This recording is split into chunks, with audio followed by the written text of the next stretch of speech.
en amont. C'est vrai que j'avais une architecture théorique, mais, et ensuite, peut-être le point, alors ça c'est intéressant techniquement, je déteste quand il y a trop de rush. Ce qui fait que chaque scène, en général, qu'on a tournée, je leur avais dit 10 minutes, pas plus. De façon à synthétiser. Hein, c'était ça le principe. 10 minutes, pas plus. Parce qu'après, c'est pas possible. Et donc, c'est pour ça que je trouve qu'il y a quand même un système de densité quand ils parlent. Parce qu'ils le sentent. Alors, même si parfois il y a eu des prises qu'on a jetées, mais à la deuxième ou troisième prise, ça fonctionnait parfaitement bien. Hein, que ce soit avec Jaume et toi, ça a été aussi, parce qu'il y a avec moi, mais il y a beaucoup avec le directeur du musée de la musique. Je trouve que là, il y a un dialogue. Et c'est elle aussi qui l'a amené, le directeur. Hein, parce que moi, je lui disais, qu'est-ce qu'on prend comme catalaniste ou comme historien, etc., avec qui ça peut fonctionner, toi? Et en fait, on a assez vite réduit la voilure. Et donc, c'était Jaume. Et moi, je suis très content qu'elle nous l'ait présenté, parce que c'est comme Carlos. Carlos, c'est toi aussi. Où il est, Carlos? Voilà, ben, lui aussi, c'est pareil, c'est elle qui l'a... Et ça a très très bien fonctionné comme ça. Hein, et la vision de la société catalane, c'est pareil. Là où j'interviens, c'est qu'il me semblait que par rapport à l'omerta qui existait, elle donnait des cours à la lyre, mais elle ne savait pas qu'il y avait cet abri. Et donc je l'appelle en lui disant, tu sais qu'il y a un abri? Elle me regarde, non. Je dis, si, il y a un abri, et je veux que quand on parle de la situation en haut, on en parle en bas. Hein, c'est-à-dire qu'on descende dans les sous-sols pour parler de ce qui se passe là-haut. Et donc, elle, ensuite, elle a trouvé les personnalités, etc., etc. Donc, il y a eu beaucoup de dialogue. Hein, ça a été un énorme boulot. Hein, une très belle séquence. Ouais, c'est parce qu'elle dit quelque chose. Ah, voilà. Em podràs traduir? Jo provaré de traduir-te. Estic segur que hi arribaré.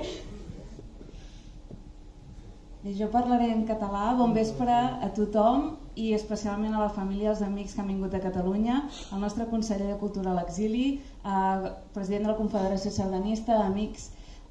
Només volia... Ça, je traduis pas, c'est les remerciements.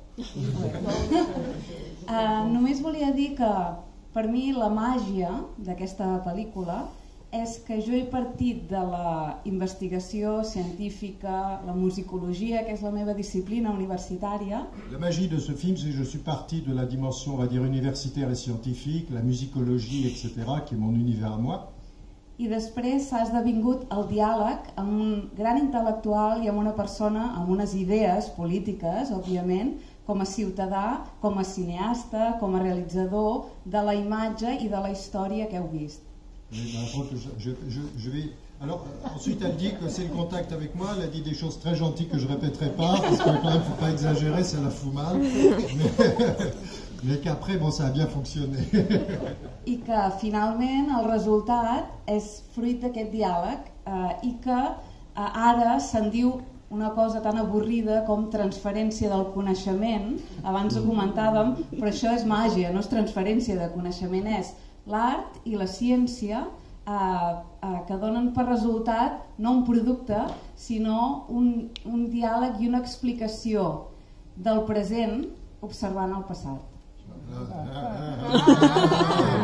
Donc, ce qu'elle expliquait, que bon, on n'arrête pas de parler dans nos univers de transmission, c'est pas de la transmission dont il s'agit là, c'est de l'art. Et effectivement, il y a un côté magique qui s'opère dans cette réalisation filmique. Et il y a quelque chose qui passe, qui est de toute autre nature qu'un système de transmission classique, on va dire dans un système universitaire, hein, pour le raccourcir. Il y a ça acabat? Sí. Posez-lui des questions, elle est très bien.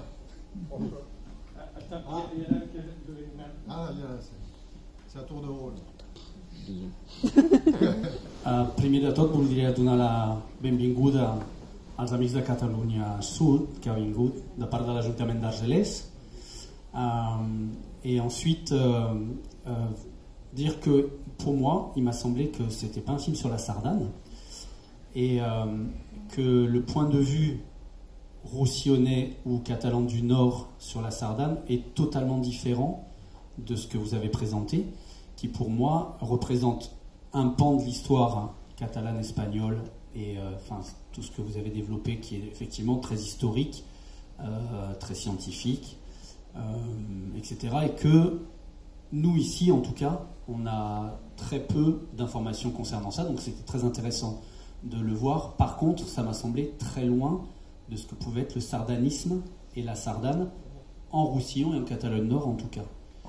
Voilà, ça c'était juste mon point de vue là-dessus.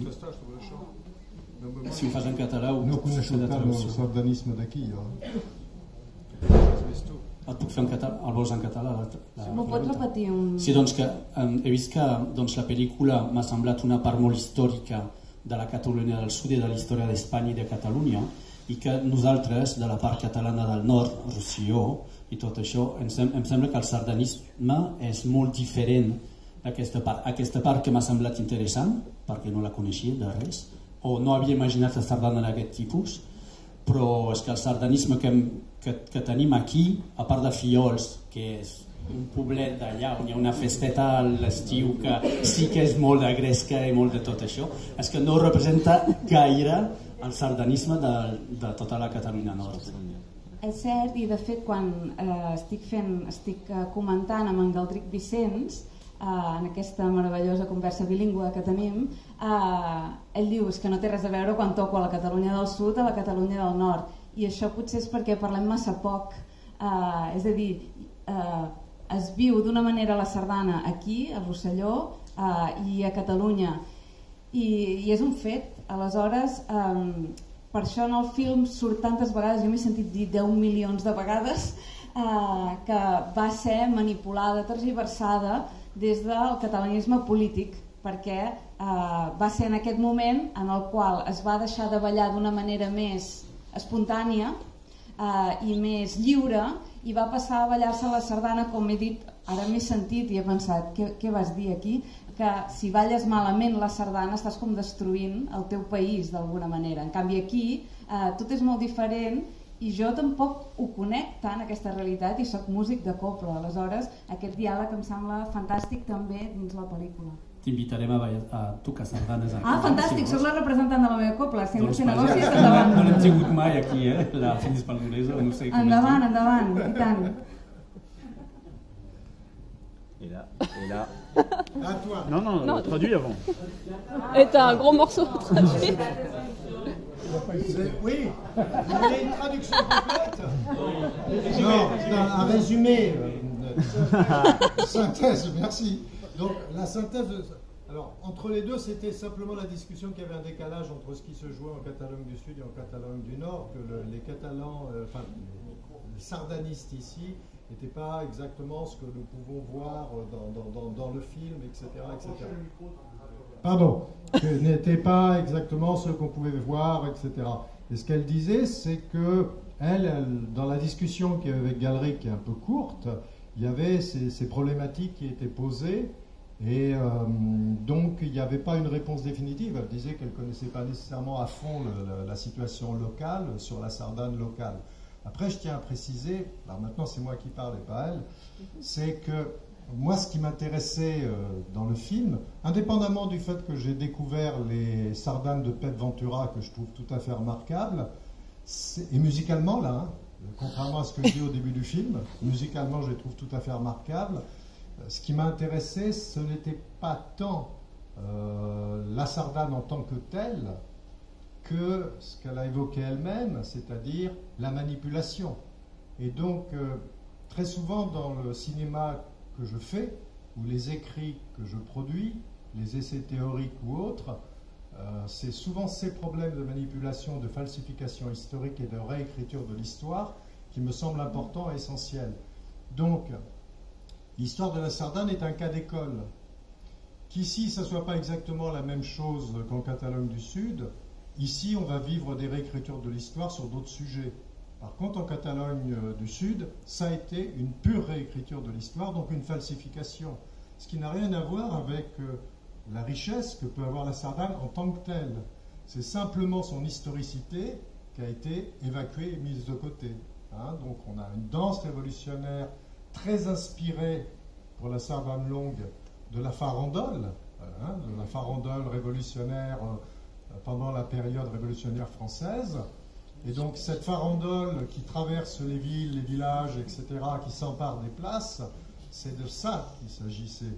Et donc, une fois, comme elle l'a dit, qu'on commence à codifier la Sardane, dire que par exemple, elle est grecque, qu'elle a plus de 2000 ans, que les pas correspondent aux 24 heures de la lune, du soleil, etc., on enlève toute la dimension subversive et on enlève ce qui brûle dans la Sardane, c'est-à-dire sa dimension poétique, de changement et de collectif. Donc on va la fossiliser, on va la codifier et lui ôter cette dimension magique.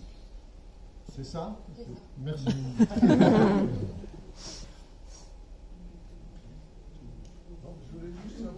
T'as pas de bol là.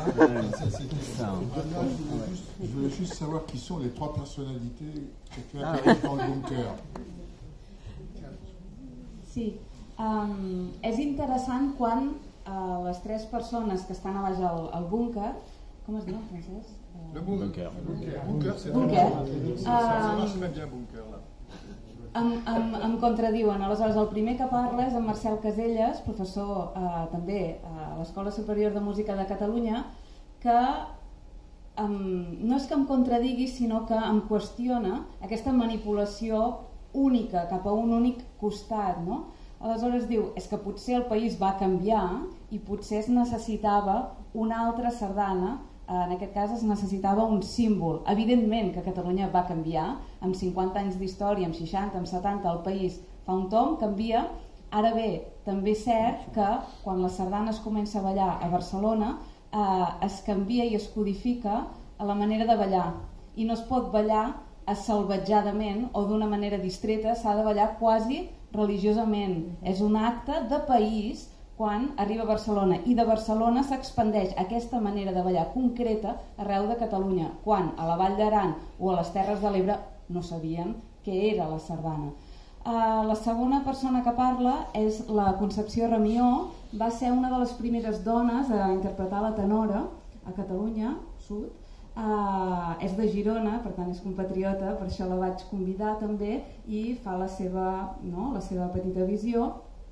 I l'altre és en Daniel Vilarrubias, un historiador jove, relativament jove i amb un punt tradicionalista, i per això també el vaig convidar, perquè ell no hi veu, sí que hi veu la manipulació, però hi ha un moment que diu i què? Certament tots els països han hagut de manipular o codificar les seves tradicions. Tots els països al segle XIX ho van fer, Catalunya una mica més tard per la qüestió política que anava més tard,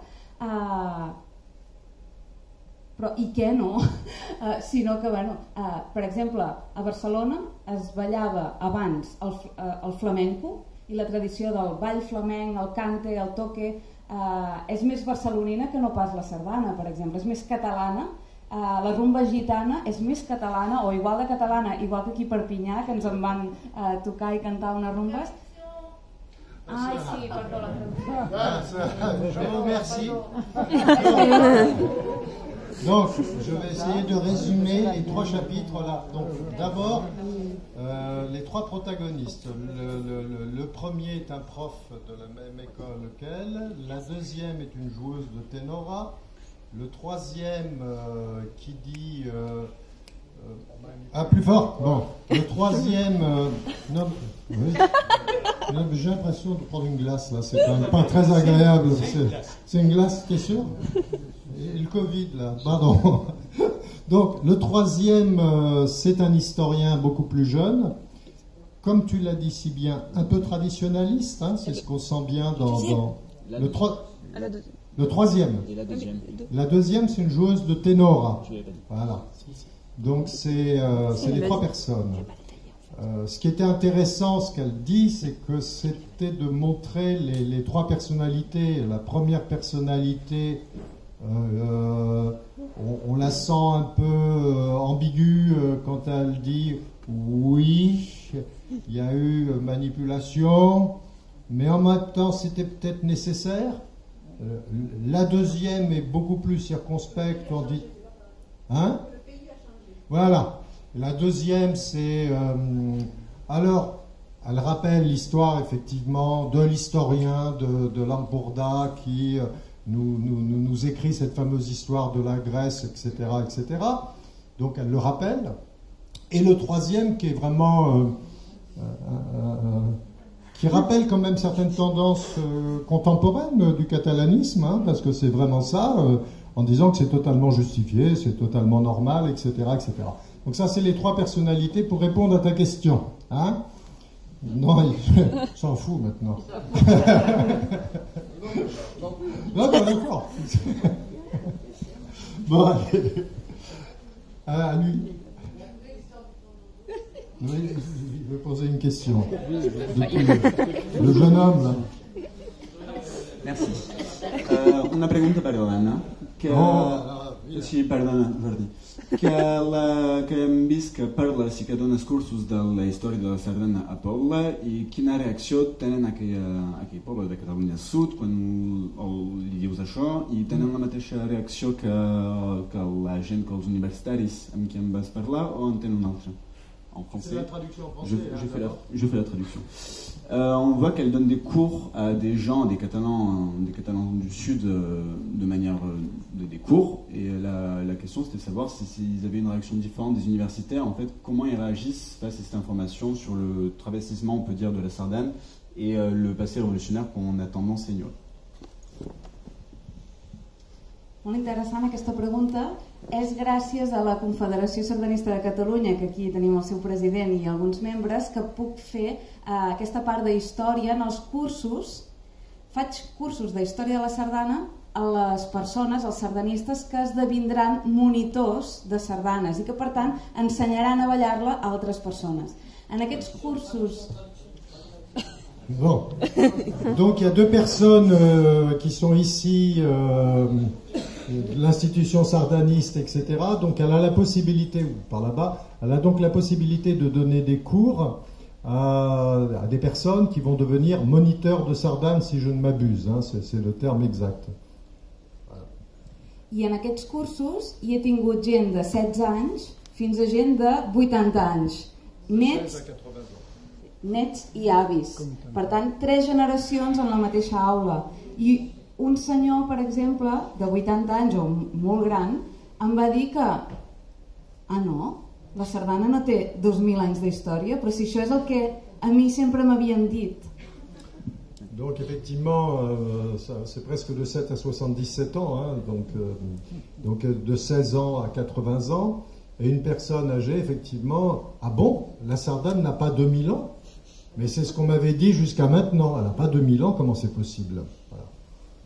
Aleshores, en aquests cursos, el meu objectiu no és que aprenguin tota la història, sinó només és un objectiu, que sàpiguen que la història, primer, es pot canviar, si no t'agrada la pots canviar, perquè al llarg de 170 anys d'història s'ha anat transformant, el segle XIX, el segle XX, el franquisme, la democràcia, l'actualitat, i que tinguin la capacitat de raonar davant d'una persona que els digui que sempre ha estat igual i que pugui haver-hi un diàleg fructífer i que això, doncs, en l'esdevenir, en el futur, pugui haver aquest diàleg, que a vegades potser ha faltat. Elle évoque le manque de dialogue qui a été suscité par le fait que, en gros, cette histoire de 2000 ans pétrifiés a empêché de traiter les 170 années qui sont celles de l'histoire de la sardane, et qu'elle espère que quand même l'initiative comme la sienne permettra le développement d'un dialogue qui sera un peu plus fructueux que ce qui existe jusqu'à maintenant. I finalment, els estudiants que tinc a l'aula a l'Escola Superior de Música de Catalunya a Barcelona són músics, i per tant el que els interessa més no és tant el ball, perquè molts no saben ballar, sinó les partitures antigues que probablement no coneixen.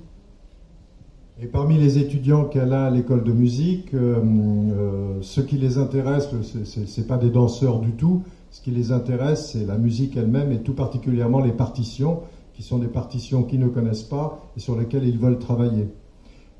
Je tiens à préciser que quand même, Anna, c'est important, maintenant Pep Ventura, tu as aidé à l'édition de 2 disques de Pep Ventura, donc je veux dire, cette personnalité avait été mise de côté dans l'histoire de la sardane, mais vraiment de côté. Or c'est un personnage essentiel. Maintenant, grâce à ton travail, c'est devenu un personnage essentiel, puisqu'il a même un géant. Hein, on a vu qu'il y a un géant, Ungegan. Jusqu'à il y a problème. Hein. Donc, à partir du moment où il y a un géant, ça veut dire qu'il existe, mais c'est ton travail qui l'a fait sortir très largement aussi de l'ombre. Hein. C'est très important de voir ça. Et en particulier, et là j'insiste sur ce qui est dit plein de fois dans le film, c'est la façon dont il y a une appropriation des chants révolutionnaires et des hymnes révolutionnaires venant d'autres pays, des hymnes de Garibaldi, des hymnes français, etc., qui sont intégrés dans les sardanes. Et je pense que le nationalisme catalan n'avait pas trop envie de cet universalisme-là. Hein. Il y a une dimension universaliste de la Révolution que l'on sent bien chez les fédéralistes. Hein. Donc c'est ça aussi la partie importante du film, et en quoi on s'est retrouvé sur le sujet. Hein. On avait envie quand même de faire apparaître quelque chose qui était dissimulé.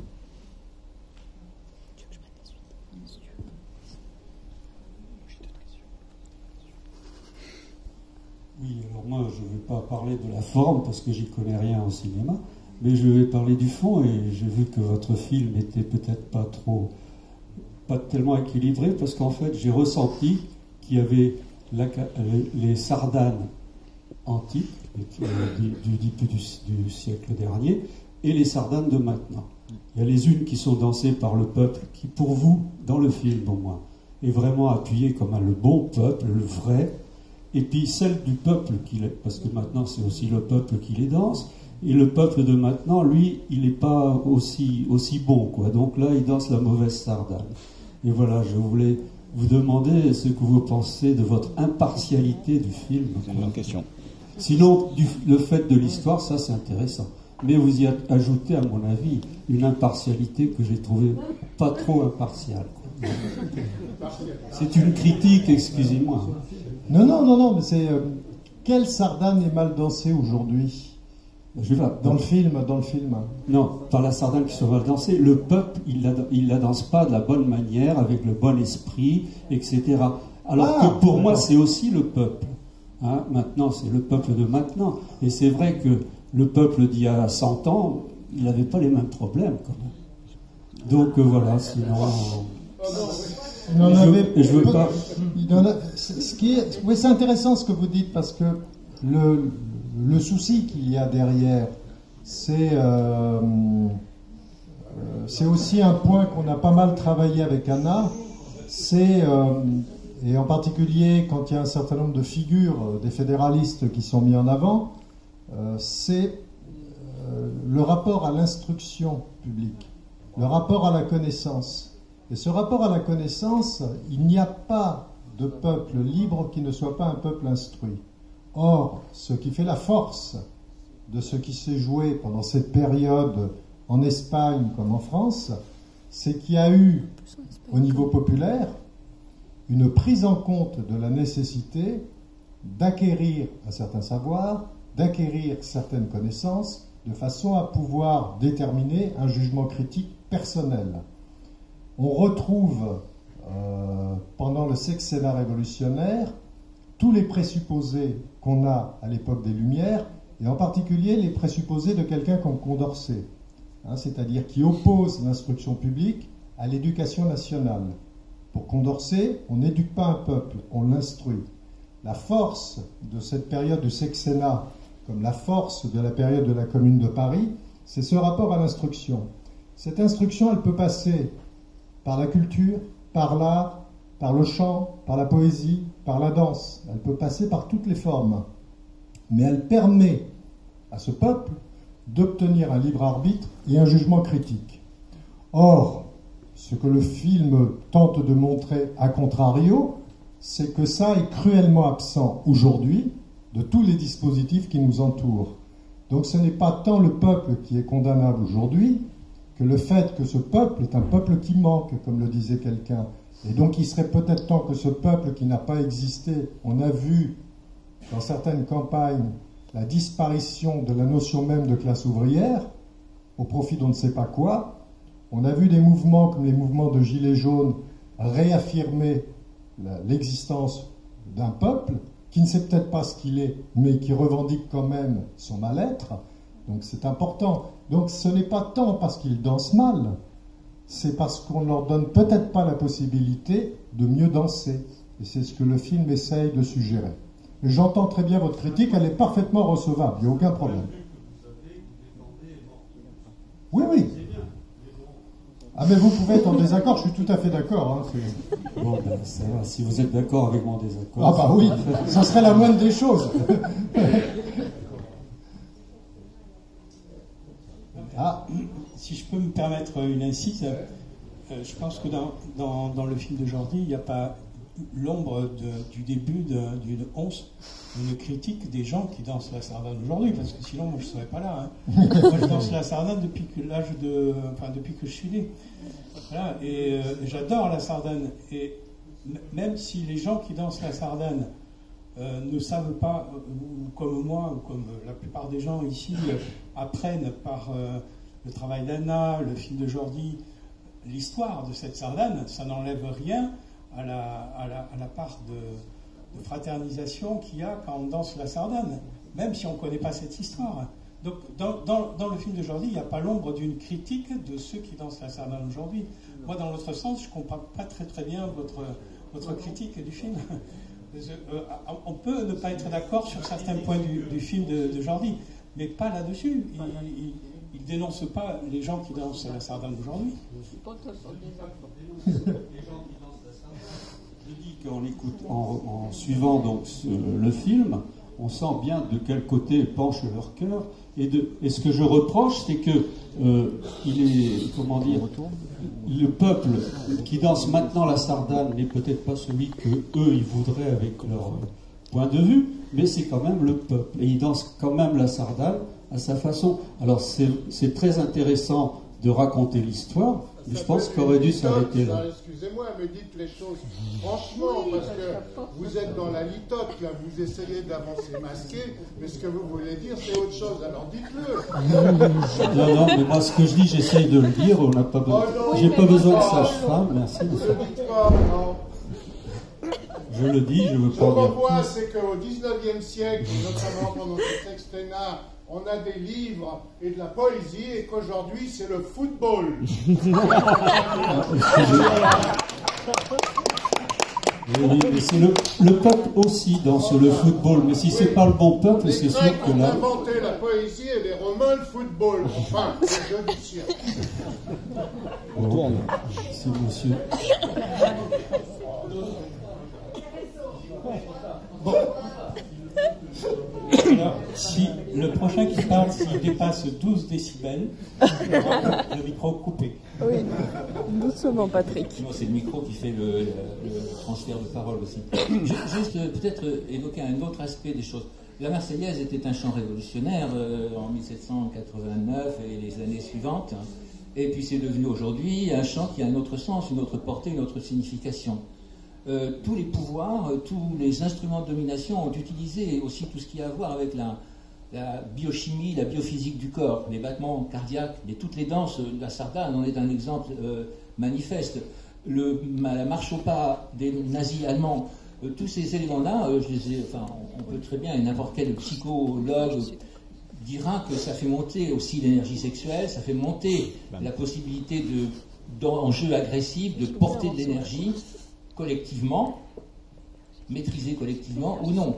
Et effectivement, cette énergie, elle peut être partagée, mais elle peut être aussi instrumentalisée. La sardane qui, dans les années 60 du 19e siècle, portait ce sens-là avec effectivement tout ce contexte éducatif que tu as dit, que vous avez dit, s'agissant de poésie, d'instruction, etc., n'est plus présent aujourd'hui. Il ne reste plus qu'une sorte de squelette, de quelque chose qui est une sorte de fantôme d'un collectif passé, qui reste peut-être quelque part dans les gens qui dansent la sardane aujourd'hui comme un possible renouvellement à faire, comme tu le dis à la fin du film dans la voix off, et on peut réinventer la sardane. Mais effectivement, la musique, le rock'n'roll, peut dire des choses différentes. Les punks, les fascistes dansent le rock'n'roll, mais aussi les libertaires, les anarchistes, les 68ards, etc. Donc toutes les danses, tout ce qui est lié au corps, à l'expression du corps dans le partage, est aussi enfin, je ne vais pas faire un cours sur Reich, mais ça a à voir avec la libido, l'énergie, etc., dont on peut faire le bien et le mal aussi. Ça dépend évidemment du contexte qui baigne ce moment.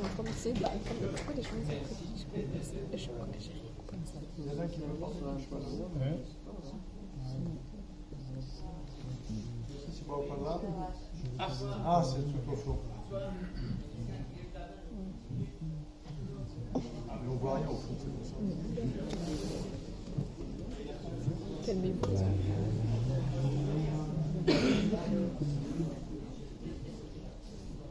Oui, je voulais dire que je pense que chez nous, en Catalogne Nord, les personnes qui dansent la sardane, ils dansent la sardane, qui dansent le contrepas ou la sardane, ils se fichent pas mal de ce qu'elle peut représenter.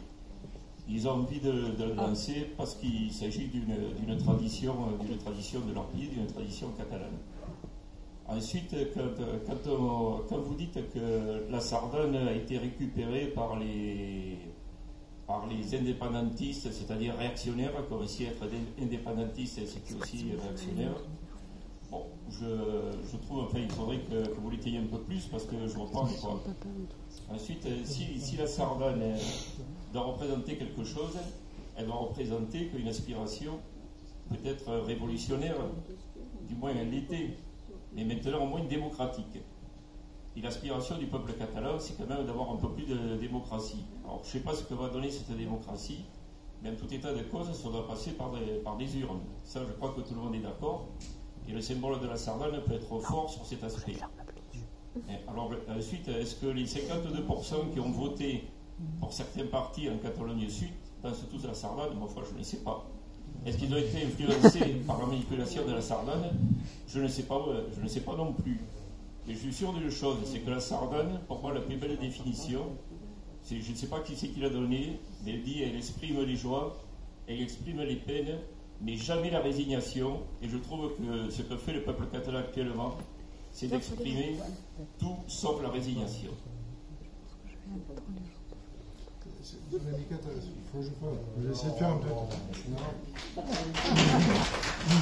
Ça, c'est les cas de catalanisme.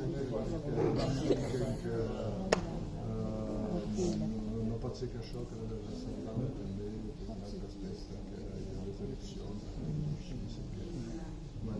Je vais...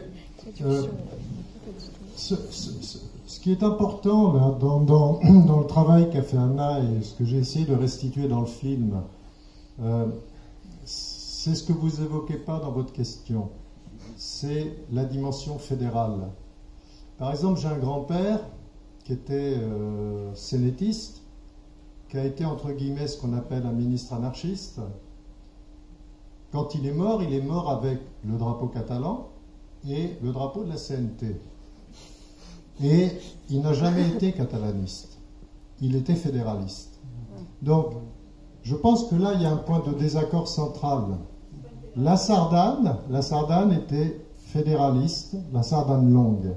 Donc, on a parlé de ça. On a parlé du silence qui a été entretenu dessus. Que vous ayez des convictions, par exemple, favorables au nationalisme catalan, c'est votre droit, et là on n'a absolument rien à dire, c'est un point de vue qui vous est personnel, et comme un certain nombre de personnes qui sont ici peuvent l'éprouver, et considérer que cette idée de nation catalane puisse exister, puisse se développer, puisse avoir son autonomie, etc. Ce que dit le film, c'est qu'à une autre période, et elle le dit Anna, c'était pas du tout ça, c'était une dimension fédéraliste, et c'était une république fédérale espagnole. Et un des présidents de cette République fédérale espagnole était un Catalan.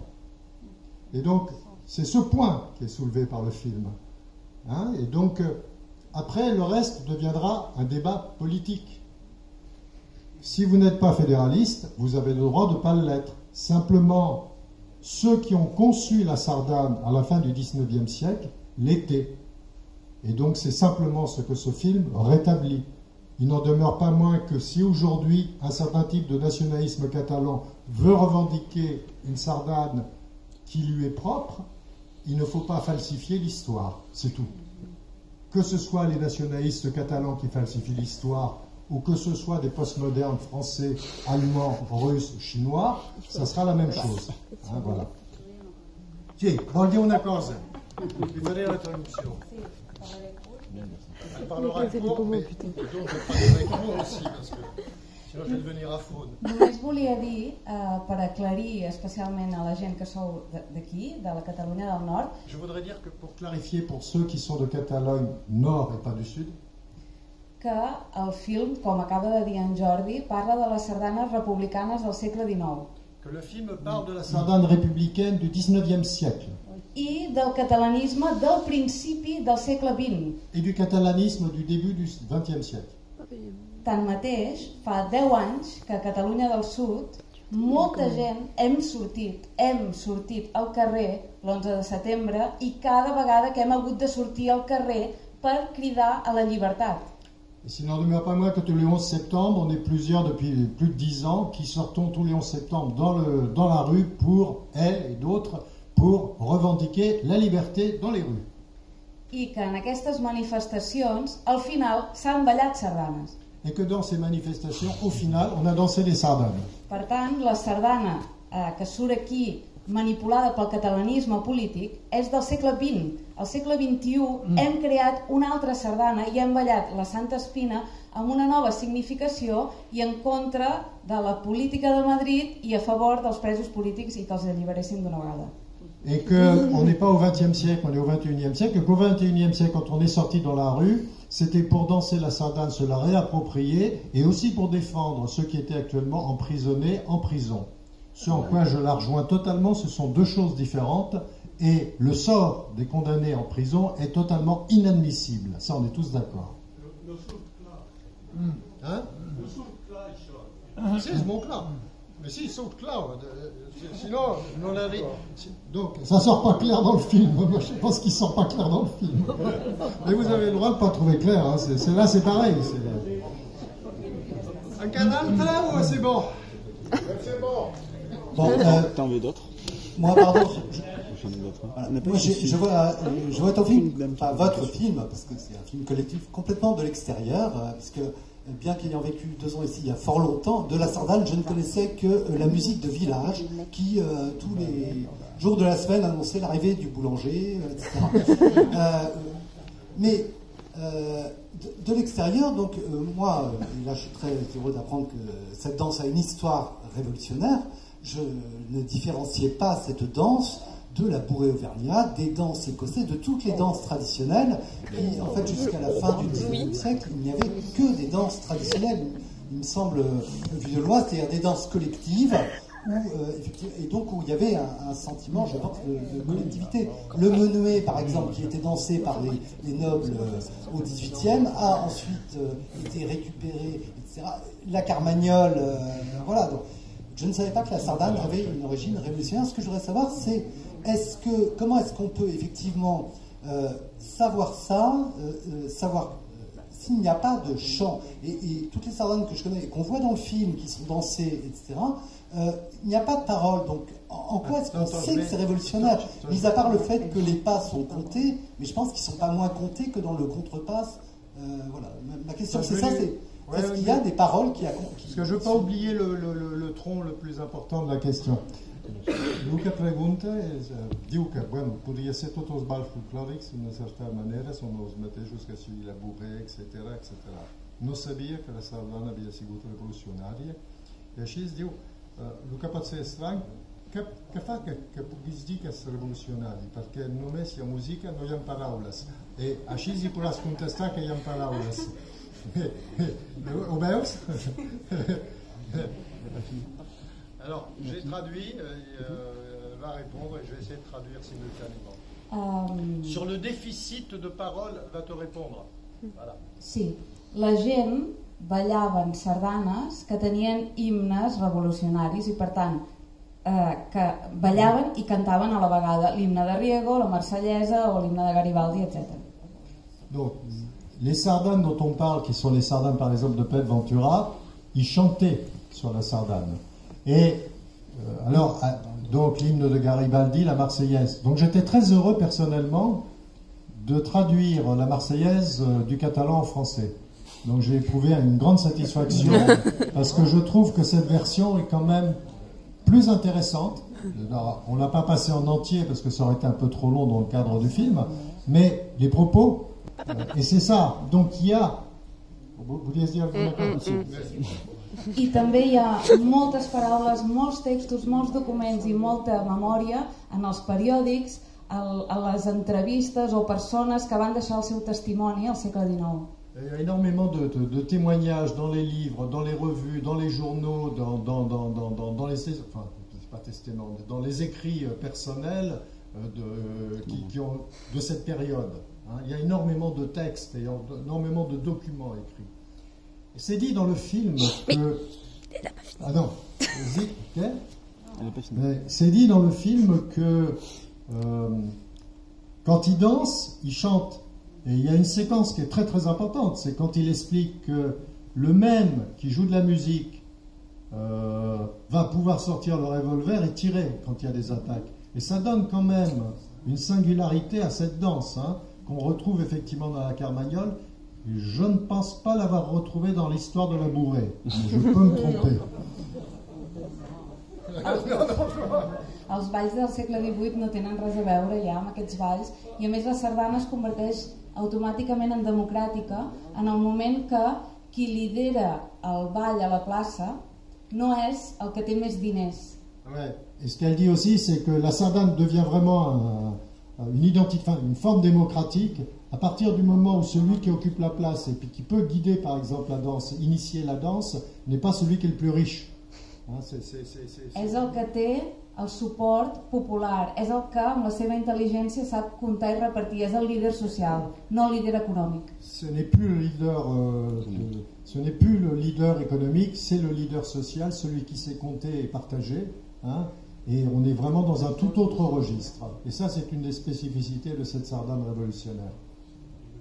Pardon, peut-être il y a encore une? Pas moi. Je vais mourir. La ultime. La dernière, je fais vite. Je vais devenir affreux. J'ai pas eu l'impression que tu parlais beaucoup de la sardane en 36-39. Est-ce que c'est parce que c'était pas dansé? Est-ce que c'est parce qu'elle n'avait pas la même forme? Est-ce qu'on a des traces de sardane en 36-39? Alors, après Alors, pendant la guerre, il y a quelques images de sardanes qui sont dansées dans cette période-là, mais ça n'a pas le même impact. Pour te répondre de façon plus précise, ça n'a pas le même impact que ça a eu dans la période précédente. Donc, c'est quelque chose qui a nourri le mouvement, mais on n'est pas dans une phase ascendante de la sardane à ce moment-là, comme on l'a à la fin du XIXe siècle. Elle va te répondre plus précisément, parce que ça, je ne le traite pas dans le film, ce n'est pas l'objet. Durant la guerra es continua cantant, ballant, al teatre del Liceu es fan òperes, perquè la música desenvolupa un aspecte molt important que és l'evasió. I just quan Franco entra per la Diagonal de Barcelona a l'hivern del 39, de seguida, el 1939, es comencen a fer ja ballades de sardanes, el 39, el 40, i en la primera postguerra ja es fan ballades de sardanes, perquè el feixisme és molt intel·ligent. Franco era molt intel·ligent, bueno, ara això fora de context, no, però el totalitarisme s'apodera de tot allò que li pot anar en contra, i el que fa intel·ligentment és no prohibir la sardana, sinó promocionar-la sempre que sigui controlada dins dels seus òrgans d'associacionisme, podríem dir, del règim.